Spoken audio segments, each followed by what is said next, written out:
Good morning, everybody. Good morning. Thank you for coming on this week of Purim day and the day of the Shiur dinner. Hamantashen flavored coffee, if anybody wants. Everyone's very busy. Okay, we'd like to discuss today some serious Purim Torah and some lighter Purim Torah. We're going to discuss today various minhagim of some of the common foods that we eat on Purim, and try to give some hesber, not just why we're filling our belly, but understand it on some little bit of a deeper level. So, in the spirit of the Yontif coming up, I'd like to start with the fear kashas, the 4 questions. Question number 1: when do we start eating Hamantashen? When's the minhag start? Meaning, what time of year? Do we start already now? Do we have to wait till Purim? We'll eat them before Purim. Question number 2 is, when do we stop eating Hamantashen? Do we have to stop on Purim, or can we eat them after Purim? Okay, well, stay tuned. Number 3, third kasha is, what does it signify? What's the significance of the Hamantashen? Number 4 is, why Haman? Why did he get the choice word? His name got into it. Why can't we choose Esther Tash or Mordechai Tash? Why do we get to Haman? Those are the fear kasha I'd like to start with, and Be'ez Hashem, as we go on, we'll try to cover all the 4 kashas. Is this connecting our Purim basis? Yeah, you better believe it. Stay tuned. Okay, so much of the material which I put together today is a compilation of many contemporary authors and articles that people are very busy trying to figure out the Hamantash, because it's very challenging. We have a whole Megillah Esther, and Megillah Esther never mentions the Hamantash.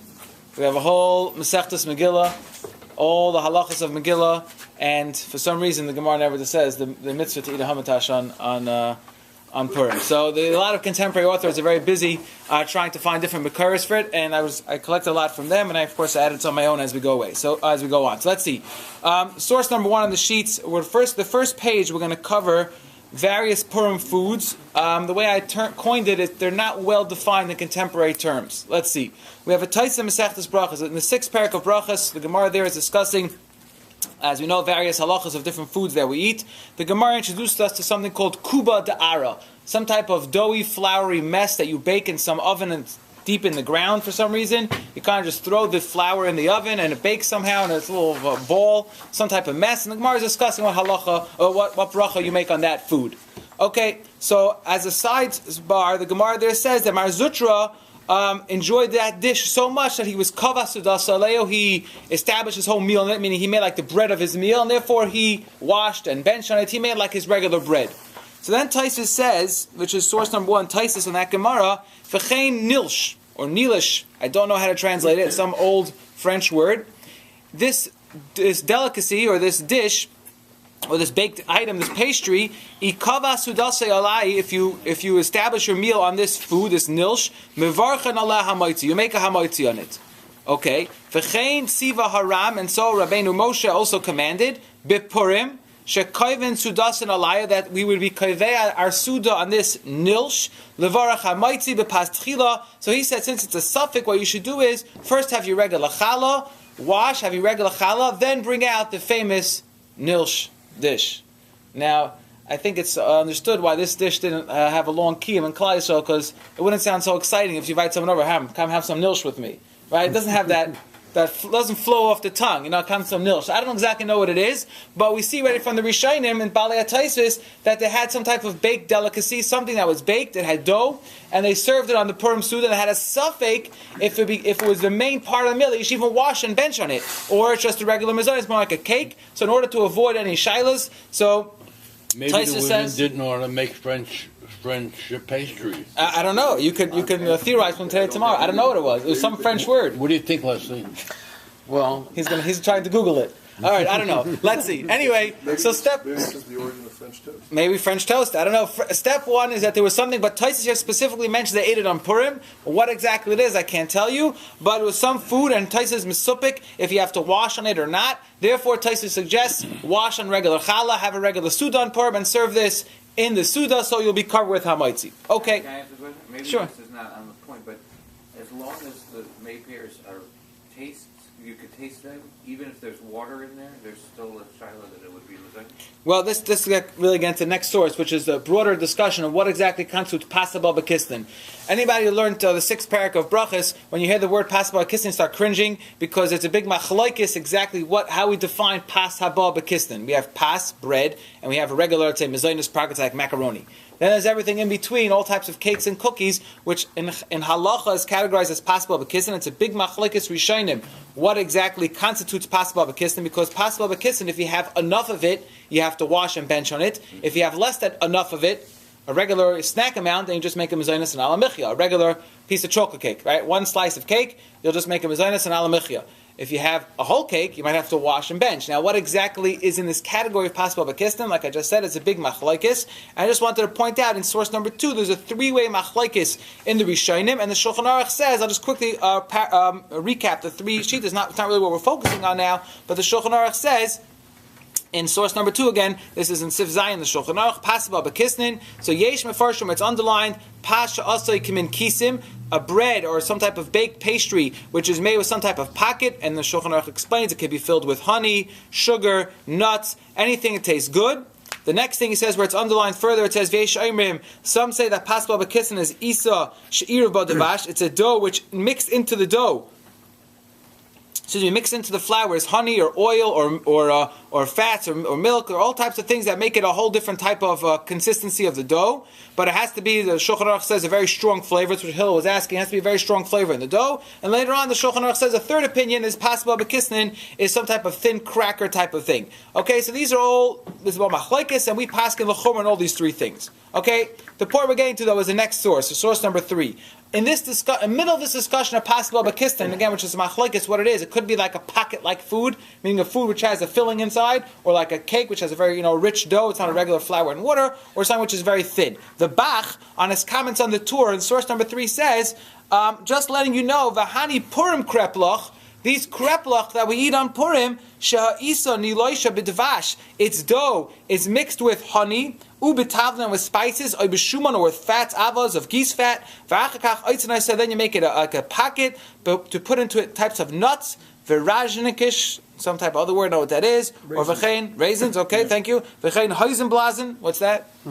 I don't know. Okay, kuli amamaydi yesham din kissin. So everyone agrees, says the Bach, that the kreplach that we eat on Purim are like the din of mezainis because it's a very rich dough with a good filling. Now, for those who are familiar with kreplach that we have today that are available, this is not the kreplach that he's talking about, obviously, because the kreplach we eat today more like a wonton. It's like a dough with meat inside. He's talking about something which is more of a pastry type filling, but nonetheless he's calling them Purim kreplach. So we see already also in the times of the Bach, we're just following through in the history. Over here we have the Bali Ataisis introducing us to some type of Purim delicacy. We have the Bach now, which is approximately the 1500s, introducing us to a Purim kreplach type of delicacy. We don't know the shape and the recipe he's trying to tell us, but it doesn't really come so clear to me exactly what it is, but it's some type of pastry.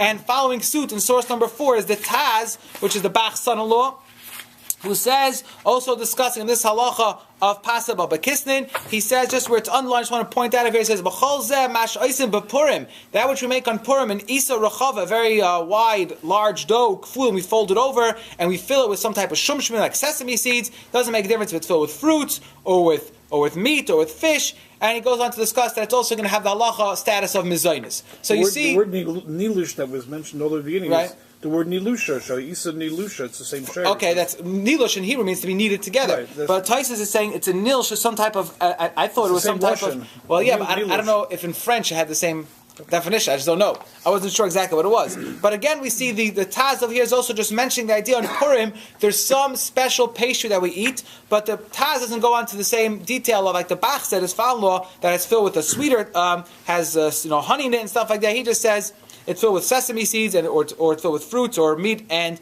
fish. So far we have this discussion, very vague in my opinion, exactly what they were eating, but we see for for generations, Klal Yisrael had specific foods they ate on Purim that had a filling inside it. And where did it say that this is specifically for Purim?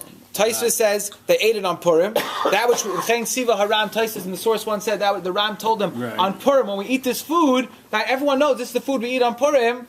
So you see that there was something specific that he was referring to. There was that food that he knew. He was talking to the crowd. Everyone knew what he was talking about, right? If I would come in today and say, you know that food that we all eat that comes about on a big round pan which has dough, tomato sauce, and cheese on it, I don't have to tell you what it's called. Everyone knows I'm talking about pizza, right? So talking in times of Taisus just said, oh, that stuff that we eat on Purim, everyone knows what I'm talking about. We don't know what he's talking about, but everyone else then knew what he's talking about. Today, would that be like an elephant ear? Well, I don't know yet. Hold on. I don't know what elephants here look like. Those are very waggy. But you know, Hold on. this is all France. Correct. You know what I'm talking about? And Well, Tysus was France. and that makes a big difference when you come to food and you know what the habit, what the Minhagim were. Okay, well, Minhagim Tysus was in were. France, granted. The Bach was the Rav in Krakow. That's right now we're in Poland.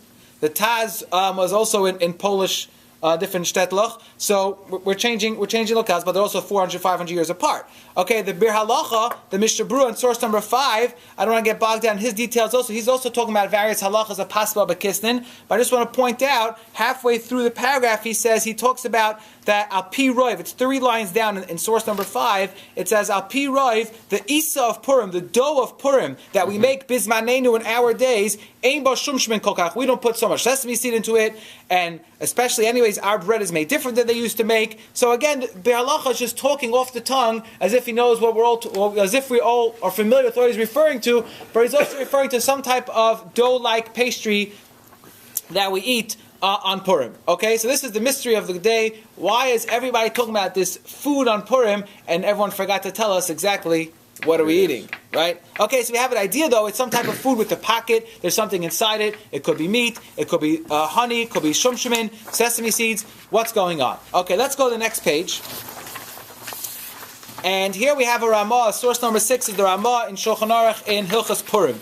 The Ramah says, Yesh Armim, there are those that say, Sheyesh lechom meichel zaroinim, we should eat a food that comes from zaroinim. Zera is a seed, so something which grows from the ground. Bepurim, Zecher, to remember the zaroinim, the seeded products, she'achol Daniel v'chaver of Bava, that Daniel and his friends ate in Bava. This is the Ramah and Hilchas Purim. So we should eat something that comes from a seed on Purim to remember that which Daniel ate. Now, what does this mean? The Aruch HaShulchan in source number 7 explains, the second line over there in source 7, the Aruch HaShulchan asks, V'timahani, Lama loy loymer she'achal Daniel, why are we mentioning Daniel? She'ein zeh shayach l'Purim, Daniel is not mentioned in the Megillah per se. Harei Esther atzma achal zor, in the Megillah we know Chazal tell us that Esther HaMalka ate vegetables and seeded products. K'the Isa b'Megillah, the Gemara Darshans in the Megillah ala Pasik, Vayishaneha es v'esnareiseha l'toiv, Rabbi Yochanan Amar she'achila zarayim, she and her maidservants ate vegetables in order to make sure they kept kosher in the palace. So Aruch HaShulchan is bothered why the Ramah says Daniel, but he says this is the custom, and then he discusses if we eat it only at night or even the day. He says no, we also eat it a day, we eat it night and day, we eat these zaroinim. So just to quickly answer what Daniel has to do with anything, so Levush points out, and that's in source number 8, when he quotes this minig, he says on the second line there where it's underlined, Shagam HaMegillah Hayagam Ken Aidei Daniel. Daniel also played an important role in our Megillah. Shehu Hasach Chazal Defi Divrei Chazal. The Chazal tell us that when the Megillah talks about an individual named Hasach who worked in the palace of Achashverosh, that was really Daniel. So we see Daniel was an important player in the Purim story as well. It doesn't really explain why the Ramah only mentioned Daniel and didn't mention Esther. But again, we see here in the Ramah that you eat this thing called zaroinim, some type of vegetables, and your yaitza, this minig of remembering what Esther Hamalka ate in the palace and what Daniel did when he was also involved in the Purim story. Now, what exactly is in the category of zaroinim? What constitutes seeded products or produce? So the Divrei Yatzeh, which is the Kloisenberger Rebbe in Shuvis, so I just point out one paragraph here in source number 9, he says, right? He says on the end of the first line, it says, "V'nistabachti harbe p'yishonim." I was very bothered and bewildered what exactly meant zaroinim. What constitutes zaroinim? So he says, look, in a Rambam in Hilchas Klayim, where it discusses what you like, which vegetables and fruits you like to mix together or not, and then he says a couple lines down, he says, "V'sham nira." It appears to me from the Rambam, "Shekol hayirokais bechlal zaroinim ayisham." Any vegetable will be included in zaroinim. V'ulai, he says, therefore, perhaps shegam hakruv, the cabbage that we eat on Purim, we fulfill this minig of zaroinim. So the Kloisenberger Rebbe says there's a minig to eat cabbage. Now, I don't know if he means sauerkraut, coleslaw, or halupchas, stuffed cabbage, right? But something, that's probably, he probably meant halupchas, right? Yeah, that's what I would think. But has some meat and everything. But okay, but at least now we have the Ramah. The Ramah is telling us to eat some type of vegetable. Nothing to do with stuffed pastries, nothing to do with dough, nothing like that. The Ramah says eat vegetables. Remember Esther, Kloisenberger Rebbe says, any vegetable will do, and that's why some people have the minhag to eat some type of cabbage dish. Okay, so now we have what we had in the first part, the first sheet. We discussed all types of pastries. Now we're discussing all types of things that grow from the ground. Okay. Today we have a minute to eat cabbage. I can't tell you what your minig is, but the Kloisenberger Rebbe says that his minig was to eat some type of cabbage dish. What is it for the Ashkenazim? Well, you can become Hasidish. I didn't. The Ramah says the minig is. I don't know. Also. The Ramah says the minig is to eat vegetables, and that remember it reminds us of that Esther Amalka when she was in the palace. She ate, and Daniel, when they were working in the palace in order to keep kosher. They ate only vegetables. You have a regular salad, you fulfill that. What we eat today, any given salad is a vegetable. See, you just said the Ramah means vegetable. According to the Kloisenberger Rebbe. I thought that meant seeds. Seeds. Because you see the Shumshuman thing. Oh well, he didn't say anything about Shumshuman. I know he did. Right. Okay, You're so saying there's no connection. I didn't say that. I said according to Kloisenberger Rebbe, so far Zaraina I means know, but you- all vegetables. Now you want to read, you could read Zaraina means only seeds, so maybe it means sesame seeds, poppy seeds, sunflower seeds, pumpkin seeds, any other seeds that you could discover. Any other seeds you could discover that you could eat. Maybe that's what Ramah meant, specifically seeds. Maybe you can eat, hummus or tchina and begin to like that because it comes also from seeds. I don't know. Okay, let's see. Comes along halava. Oh, I know someone has fresh halava now. Okay, anyway, let's go. Yeah, says here comes story time. The Torah Tamima, besides in his Pirush on Chumash, wrote a multi-volume work called the Makar Baruch. And Makar Baruch is his diary of fascinating stories of his life, him growing up. He was the son of the Aruch HaShulchan, the nephew of the Netziv. He was surrounded his life by Gedolim. And he brings many, many interesting stories. And over there, this is in source 10, he writes the following story. He was a young child. He was walking with his grandfather. That was the Netziv's father of Yaakov Berlin. And he writes, it was the beginning of the month of Adar. I'm just going to paraphrase most of what it says here. And he was walking with his grandfather on the way to shul. They would pass by like the town square. They would walk by where the bakers would usually stand and sell their goods, in the morning and the evening. Everyone on the way to shul, you walk by the marketplace and you got fresh bread and fresh pastries, whatever you needed. And it was Chodesh Adar, and they're walking by the bakery on the way to shul, and his grandfather's looking, and looking, and looking, and he notices they're missing something in the bakery. It's Adar already, and there's no Hamantashen out. And he's very disturbed. What's going on? He says, the minute he tells his grandson, I don't understand. Usually by the time Adar comes around, the bakers are rolling out non-stop Hamantashen, and we're missing Hamantashen this year. What's going on? So when they get home after davening, he calls the two head bakers, at the top of the next page, to his house for a meeting, urgent meeting. He calls the bakers to his house and says, what's going on, bakers? Where's the Hamantashen? It's ready, Adar. The Hamantashen aren't out. And they tell him, right, he's very concerned for his townspeople. And the bakers tell him, listen, Rabbi, we have a problem. This past year was a very rough year for the crop. Wheat is very expensive, and it's going to cost us a lot of money to make Hamantashen this year. We figure, listen, people need bread. People don't need Hamantashen. It's a luxury, so we're not going to bring in extra flour at a high expense if we don't think people are going to buy it. So we decided this year we're not making Hamantashen. We're just going to get by with the regular bread and rolls. And the Netziv's father, Yaakov Berlin, said nothing doing. We can't let this happen. This is a minig in Klal Yisrael. People looking forward to Simchas Purim. People looking forward to having Simcha on Purim. They want to have their Hamantashen. You got to go. And he gave each one of the bakers 30 gold coins. He said, I'm going to sponsor the flour for this year's Hamantashen. You go get the flour you need. Here's 30 gold coins for you, 30 gold coins for you. And make sure you have Hamantashen out that people can enjoy their Yom Tiv. That's what he tells them. And therefore, they listened, and of course they got, and everyone lived happily ever after. Great story. The Torah Tamima says, and he writes the story for a number of reasons. First of all, he just shows, just what was going on, what was a sign of the times, that the people were so poor, and there was such a lack of what we take today for granted. Just go to Schnucks or Aldi for a buck or two, you can get 5 pounds of flour, you can make as many Hamantashen as you want, right? Just 100 or so years ago, this was a real commodity flour, and it was very expensive. In some years, the bakers decided they weren't going to do it.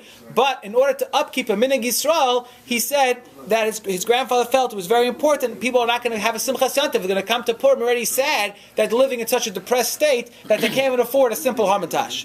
Then in the footnote, which is on page Gimel, where it's a small ice aleph over there, the Torah Tamima adds, he says, I want to give you a smach for this minig.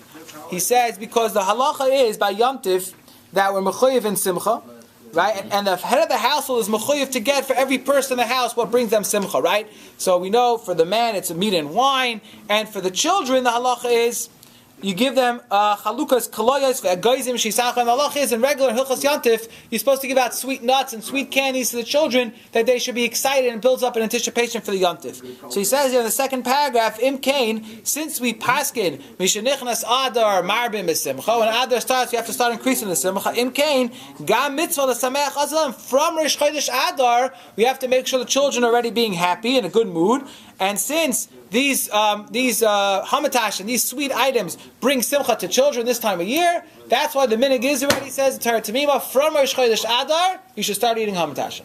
So here we have a source. This is very bona fide source. You start Rosh Chodesh Adar time because you have to ink Mishanichnas Adar, Marbi B'Simcha. Each person has to increase simcha and what's suitable for them. For children, what's suitable for them is sweets and candies. Says the Torah Tamima, that's why the bakers start putting it out. Now, if you would have asked me, why I think the bakers start putting it out then is because they all want to make a buck. Right? And they figured it's the time of year to sell a good candy. But he's trying to make a little more with the shtickle Torah, right? Why is it that they start eating it out? Because Mishnichas Adam Marvin Simcha. Okay, so now we have a little bit of Mishkababel. We started off again talking about pastries made out of dough. We talked about items that are zar'ainim, that come from seeds or vegetables. And now all of a sudden Torah Tamima tells us that everyone knows you eat Hamantashen, and his grandfather said, if you don't have it, it's going to be missing Simchas Yantif, so he went ahead and purchased it. So, in source number 11, which is the bottom of page 3, it's from the Sefer Eitzer Kol Minhagei Yeshur, and a compilation of various minhagim of the Ashkenazim, and he brings down there, Noigim lechol Hamantashen bePurim. Hatam, what's the reason? Kedei sheyiskar ha'adam, that we should remember ki Haman Tzayir Hayudim, Haman was oppressing to the Jewish people, and he wanted lahashmi laharag eskolim, he wanted to wipe us all out. V'hakel haMashiach, and the Almighty Hashem also Hashem made shetosh koichai, he was weakened. V'lo yochal asay Yisrael, he couldn't do any bad to us. L'chein nikra, that's what we call it, Haman Tash, Haman, who was weakened. Tash, from the lashon of Tosh Kaichai, that he became weakened of his physical abilities. The Rama is to hint to us, Shekein Yiyah Kol HaKam Leinu, to hint to us that all our enemies that have risen upon us in the past, they will eventually have a downfall. So this is first source that I found that wants to put together Haman Tash, make it a two-word, Haman, and Tash, he was weakened because he was defeated. Okay? So far, this is what we're holding. Because he was So defeated, what does that have to do with Hamantashen? Tash. He was weakened. Tash. Haman that was weakened. But we don't know what that looks like. No, we don't. It could be circular, it could be rectangular, it could be square. We don't know what it is. No, Tasha means a packet. Hold on. You're jumping again. You gotta give him a chance. Hold on. Yes. It's because he was... Because he was weakened and defeated, so we're eating something to remember the downfall of Haman. Thank you. That's what we said so far. The next page, Sefer Matamim, is another Sefer written approximately 100 or so years ago, collection of various minhagim. So he brings down something, this one I was not familiar with, in Ois Beis, he says, we eat minei shumshimin, things of sesame seeds and things of other seeds on Purim, mishum. He says, shahashumshimin b'lashon Ashkenaz mon. Seeds in German is mon, ois yais Haman. So if you want to speak German or Yiddish, mon, mem hey nun, is an expression to talk about seeds, like sesame seeds or poppy seeds, I don't know which one, which is the same letters as Haman. And then he says, skip a couple lines down, he says, V'gam Haman is Roshei Teves. Haman is an acronym for you take the three letters, Hey Mem Nun, mix them up, it spells out Noisei Meshach Hazorah. Right, that we say it when we say before we bench on Shabbos and Yom Tov, we say Shir Malas, right? We say at the end of Shir Malas, we say Noisei Meshach Hazar. He's burdened under the weight of these. He planted his seeds, right? What do we say? Hazarim Bedina Brina Ktar Halach Yeluch Vacha Noisei Meshach Hazara Ba'Yov Brina Noisei Al Masar. Right, so we say Noisei Meshach Hazara. He's burdened under the weight of his zera. So that's a hint to us to eat something that's zarainim. So we're eating something Haman. Haman in Yiddish is mon, and meaning nachmal. In the seeds in German are mon, mem hey nun, which is like Haman, and Haman and mon, that's also Rosh Tevis, noisei meshach hazara, that he's burdened under these seeds, so to speak. When we tamzem, and then we say after noisei meshach hazara ba yavai berina, right? Then we come singing. That's what we say in the pasuk in Tehillim. He says when we tamzem around Purim, we sing on Purim ki ksiv achrov boy yavai berina. We will then come, Klai will then come with joy and happiness. That is the gematria imakayla with gematria Mordechai. So we have Mordechai. That's us. We are commemorating the winning of Mordechai over Haman. Haman is Noisei Meshach HaZara. Zara is the shumshim and the seeds that we eat to commemorate the downfall of Haman. That's one, a little bit, yeshiva shepshat, to figure out why we eat mun, which is seeds. Then he says, So where's Mordechai coming? because Mordechai is the gematria of Boy Yavai Berina. And one usually means Poppy seeds, according to... Okay, that could be... I'm not sure if it meant poppy or... Then he says, now you want to know what shape. Now we're getting to the shape. Here we go. So he says like this, in Ois Gimel, Tam sha'oichle mina levivais v'lachmani ois pasba b'kistem v'oisim ois sholosh koronos. Why do we make it with 3 corners? V'karonai Hamantashen mishum de'isa b'medrash. The medrash tells us, Kivan shira Haman, when Haman saw... I don't know exactly what that means, but he had an understanding, or he had a vision of some shloisha avos, of the 3 avos, Av Mitzvah Yaakov, who are standing in our strength and giving us koyach to be victorious.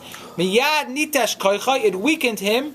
Uksiv, and the pasuk in Tehillim says, at the end of Kapitel Ayin Hey, v'chol karnei rishayim agadei. Hashem says, I will strike down all the glory, or literally means all the horns.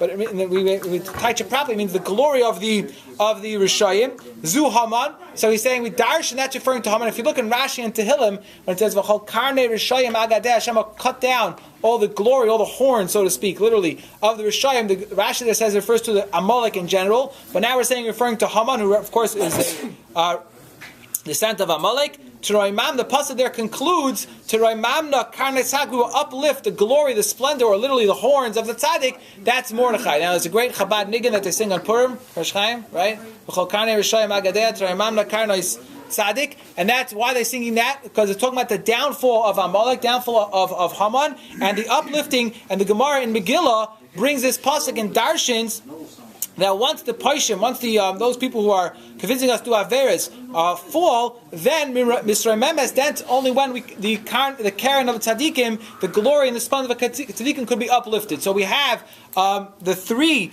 the triangular shape, the 3-pointed Hamantash, according to the Sefer Matamim, to represent this idea of the 3 avos. That was what weakened. That koyach is what Haman saw, that realized that we have a strong, rich lineage and heritage that's going to weaken him, and he fell to that. So the Karen, the horn, the splendor of Haman was cut down, and because of the 3 avos, and that's one pshat in Hamantash. So 3, you look at a Hamantash, why 3? Because 3 avos. That's one pshat. No? It flies by? Maybe. Someone asked, I saw a cute shiloh, someone asked, how come we have Hamantash 3? Why don't I have a Hamantash with 4 corners? Then you have to put tzitzits on them. Right. Leslie says, because if you had a 4-corner Hamantash, you have to have tzitzis. That would be too complicated. Very good. Okay. Now, so we're starting to get some inkling. We haven't blended it all together yet. Chocolate licorice tzitzits. We got to blend it all together. We're getting closer. So we have now the idea of a Hamantash. Again, the Rishonim don't say what the Hamantash looks like. The Rishonim just said we have some food that we eat on Purim, which is filled. The Luach Dover Be'itoy, which is a contemporary author, Rabbi Genuth, who lives in Eretz Yisrael, he publishes every year a calendar, an extensive calendar with about 1,500 pages every year. Wow. You can learn this calendar every day of the year and be busy all day learning it. He has so much information about each day, it's overwhelming. What is his name? I think his name is Rabbi Genuth, I think his name is. Genuth.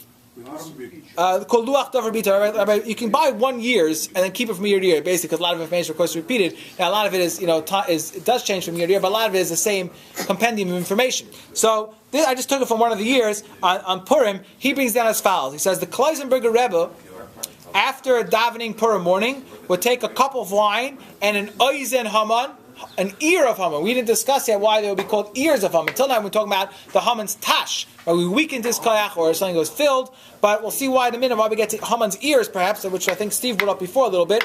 L'chol bachar, he would give it out to all the bachrim in the yeshiva, and he would tell them, Hareini mekayim b'zayis mitzvahs m'shlayach manas. So the Kloizen Megreb, you want to know what he gave out to m'shlayach manas? A cup of wine and a Haman's ear. Okay? Now, in the next paragraph... That means 1 corner. Maybe on 1 corner. Well, no, we'll see. So in the next paragraph, he explains. He says, Minig Yisrael, the next paragraph where it's underlined there, it says, Minig Yisrael, the minig of Klal Yisrael is lechol kisnei, to eat these things which have pockets, oiznei Haman, which are Haman's ears. He says in parentheses here, Mimule pereg, filled with poppy seeds. And then he puts in brackets chaf mas, meaning you're free. It's a free choice. Meaning if you don't like to put that, you can put something else in there. So he puts that over there. You don't have to have poppy seeds in there. Man be Yiddish. And then he says mishulashim. They're three-parted al shem ha-medrash, based on a medrash. But he writes there in the parentheses a question mark because this medrash is of unknown source. We don't know where it is. It's just everyone says there's a medrash. But when you look it up, you can't find it. It disappears. But the Medrash supposedly says, "Hamitar es Haman yotzim lefnei Achashverosh." When Haman left Achashverosh after he got the news that he has to take out Mordechai, and he realized that things are not going good for him, Boish v'nechlam, he was embarrassed and downtrodden. Va'aznav kitufai, so his ears were kind of like contorted, like. You know the song, "Do Your Ears Hang Low," right? So something like that. When he left, he was so down and depressed. There's a medrash supposed that says that his ears took on some like contorted shape because he just felt everything was like leaving him. He felt everything, falling apart. I don't know exactly what shape that was, but somehow we commemorate that, according to some people, by eating the oiznei Haman. We'll get to other pshatim and oiznei Haman a little bit later, but the first pshat is that his ears had some contorted shape. And then he says, like we said before, Hamantashen, some people call it Hamantashen, which is more common here in America. Kitash Kaichai, because Haman's power was weakened when he saw the Shloishes Avos, like we said. And then he says, here we go, Tfilas Harav HaKadosh, the Kreplach of a Rebbe, some shtetl somewhere. The Kreplach of a Rebbe, he davened very late on Purim until Ad Shas Achar Tzarayim HaMucher. He davened until late in the afternoon. After he finished his davening and the Megillah and everything, Hukshu b'miyuchad l'kahal, gave out to all his chasidim oiznei Haman d'Rav. He gave out platters and platters of Haman's ears. And he says, look, before I told you about the Kloizim Rebbe, and then he says, Gama Admor Lubavitch Rebbe also, he delecha lepachais oizen Haman achas. So here we have an amount. So Lubavitch Rebbe said you have to eat at least one Hamantash, or one oizen Haman, b'meshach hayom l'kai minhag Yisrael. So the Lubavitch Rebbe said you have to eat one. We'll see if everyone agrees to that. But he said you have to eat one in order to fulfill this minhag Yisrael of eating oizen Haman. So we have here a compilation of a couple different minhagim, mostly of Chassidish Rebbes, of that they used to give out Haman's ears, and he said some people call them oiznei Haman because of Haman's contorted ears shape. And then he says the next paragraph is another minhag that many people have. Minhag Yisrael lecha kisnei basar kreplach, meat in a dough l'ramais. It's hintas adin shahadin mechuseh berachamim.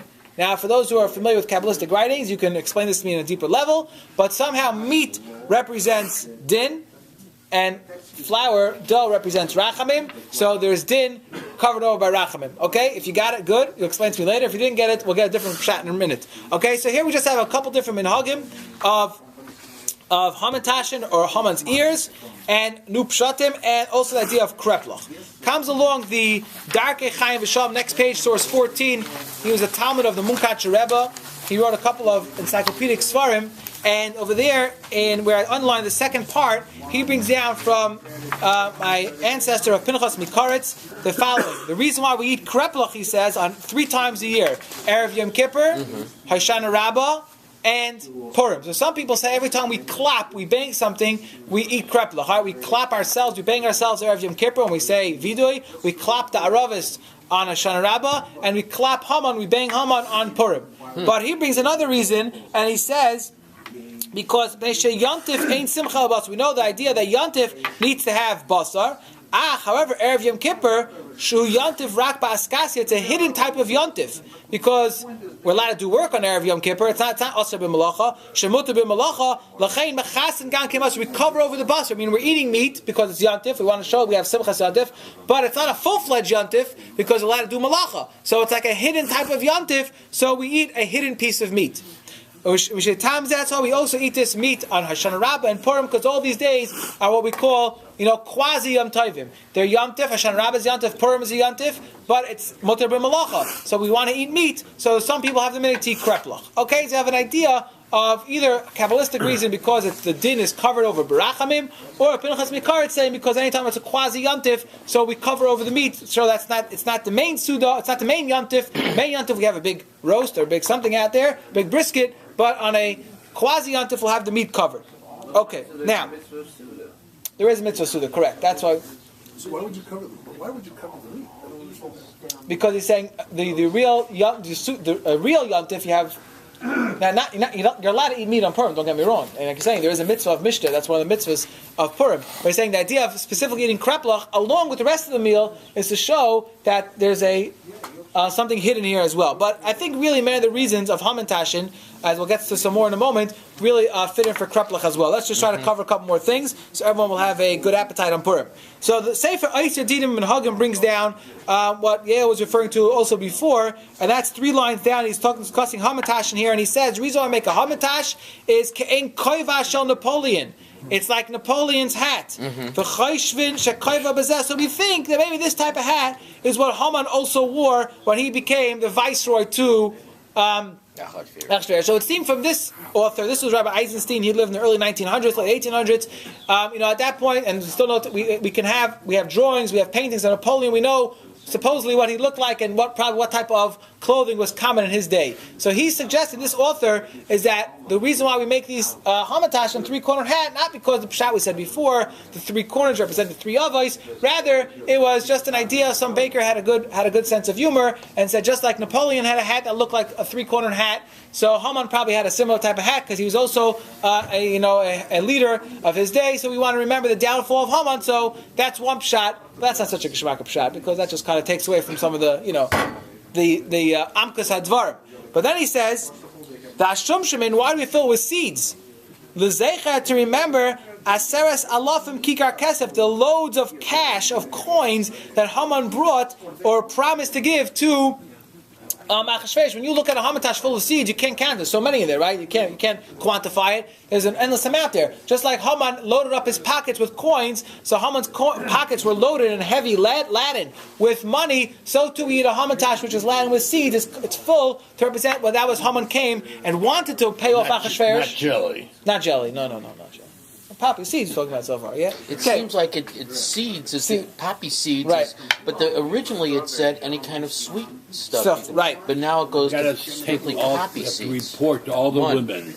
And then, let's just finish up. We got to keep moving here. He says, skip a couple because we said in the middle that we said before. The last line he says over here, "V'asher gamkein ki nishtabesh Hamantash min montash," because in German, like we said before, it was a delicacy that was made with mun. Mun was poppy or some type of seed, and they used to have something served in the regular German bakeries called a montash. And he says the Jews just perhaps adapted it from that name. Now, even if it's true that we adapted the name, that could be, I don't know, but could be. How long have we called it?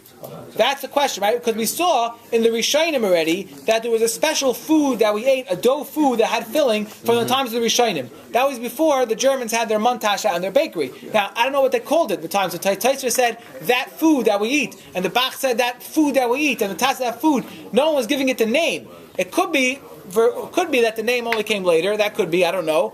Or it could be the name always existed, and therefore this shot is not 100% accurate. That just is a distortion from the German language of montash. Be it as it may, we know we have a minig for dairas to eat some type of dough-like food on Purim, and the idea is that it's filled, like we said, either 3 corners because it represents the others, or we said the idea of that Haman is. But I think it's so significant because the Ashkenaz Jews lived in Germany and France. Right.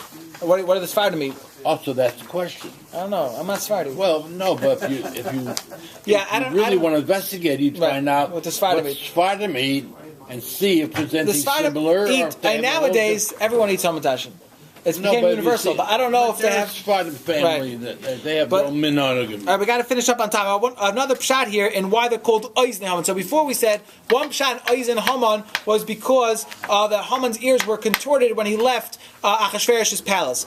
Another pshat I saw, which is maybe more a lumdish pshat, in the sefer called Pardes Yosef HaChadash, is a contemporary author. He lives in Bnei Brak. His name is Rabbi Gamliel Rabinovich. And he writes as follows, and that's in source 16, and starting on the bottom of the right paragraph there. The Gemara Babasra tells us a very interesting Gemara. The Gemara there is discussing of who is the ideal Cheder Rebbe. Is it someone who teaches a lot of information and goes it over again and again and again with the children, or someone who just keeps throwing the children new information, doesn't take time to review? The Gemara has a discussion there.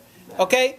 But the Gemara there says in the middle that Rav Dimi min Harda says, Moisvinan de dayik v'loy garis. You need to have a Rebbe who makes sure to teach exactly to the children and make sure that every child gets it. That's what he says. And he says, I'll prove it to you that it's important to make sure that the Rebbe is confident that every child got that lesson of the day. Why? Because if a child at a young age gets a mistake, that mistake will last for a long time until he can uproot it. He brings, because the Pasuk says by David HaMelech and his general Yoav, that Yoav went to wipe out Edom and he only killed the males of Edom. And he comes back after 6 months of battle and tells David HaMelech confidently, David, I wiped out all the males. David says, why only the males? What about, you're supposed to wipe out everybody? So Yoav tells him no, because the Pasuk says, Timcha es Zachar Amalek. You should wipe out the males of Amalek. David says, no, it's not Zachar Amalek, it's Zecher Amalek, the memory, everybody.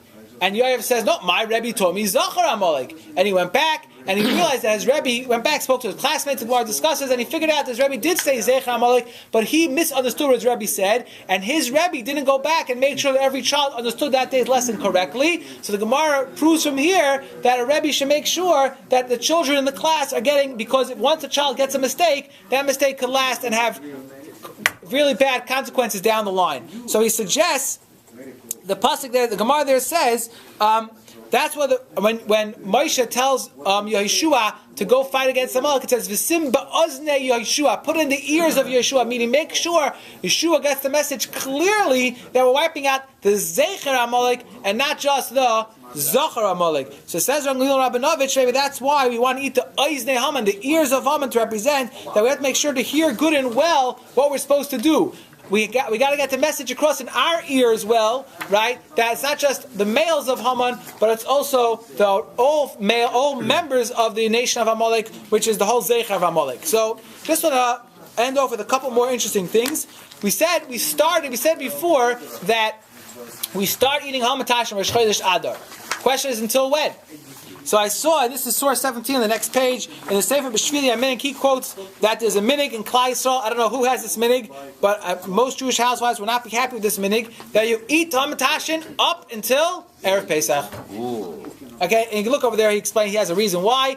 And then the question is, I want to get to this one, how many Hamantashen to eat? So we said before, the Lubavitcher Rebbe said that you have to have at least one Hamantashen Purim. So I couldn't find a specific source for Hamantashen, but I found a Chassidish Shemais to discuss how many latkes to eat. So I wanted to take out from that how many Hamantashen. So here's the story. And that's source 18. They say over the Meiser, Rameri Plamishlan sent a shliach to Rabbi Shlomo, the original Rebbe, and asked him, Rebbe, how many latkes should I eat on Purim? Latkes should I eat on Chanukah? So the Rebbe told him in the third line, he says, Minig Yisrael is to eat latkes. He says, Leviva achas, if I only eat one Leviva, one latka, lav shmei achil, that's not eating, come on. One latka is nothing, right? Shtayim, if I eat two, harein zugais, that's a problem with zugais. Now, in Kabbalistic writing, and the Gemara discussed as well, there is a concern eating two things because there's some ruach ra that lives in things which are common in numbers of two, so I can't eat two, I'm Kabbalistic, right? So, in Pesachim, in Arvei Pesachim. So I want to stay away from anything which has some bad, connotation. So he says, if I eat three, that's not enough to fill me up. 3 is not enough to fill me up. If I eat 4, that's already also a problem of zugais, right? Because 4 is also, right, 2 plus 2. If I eat 5, that's already achila gasa. That's already overeating. So I don't know what to do. How many latkes do I eat? That's what he asked the original Rebbe. I don't know if this happened or not. This is what they bring down. I saw this in the Sefer. The Rebbe answered him as follows. He said, it's a good shiloh. But tell your Rebbe, he should make one big latka the size of 4. So it's before, it's not achila gasa. 5 was overeating. The only problem with 4 was that it was a zugais problem. So he told him, just eat one extra large, or extra large, that's the size of 4, and then you'll make sure that you have an appropriate amount, you're not overeating, and you'll avoid the problem of zugais. If you want to know how many to eat one extra large hamantashen. Now the question is, why are we so focused on eating on Purim? We're discussing the minig of eating a pastry-like food. We're discussing the minig of eating a zarainim, and we try to fuse it together with having the hamantash filled with seeds. So I saw from Avram Shor Shlita, he says, and I'll just paraphrase some of what he wrote over here, that the whole Amalek wanted us to be so involved in eating and drinking that will cause us to go away from HaKadosh Baruch Hu. Doesn't mean necessarily eating Isser, like we know the whole Suda of Achashverosh was strictly kosher, right? Every person got whatever the wine they wanted. They can get kosher wine, they can get kosher food. They weren't necessarily eating treifa food by the Suda. They wanted us to be so involved in eating it that we should forget HaKadosh Baruch Hu. Kol koyach hara, he says in the second paragraph there, Ra always comes to a person, he overeats and he overindulges himself, and then his body is so magushim that now he loses control, he becomes a Baal Taiva, and next thing you know, he'll succumb to other Averis.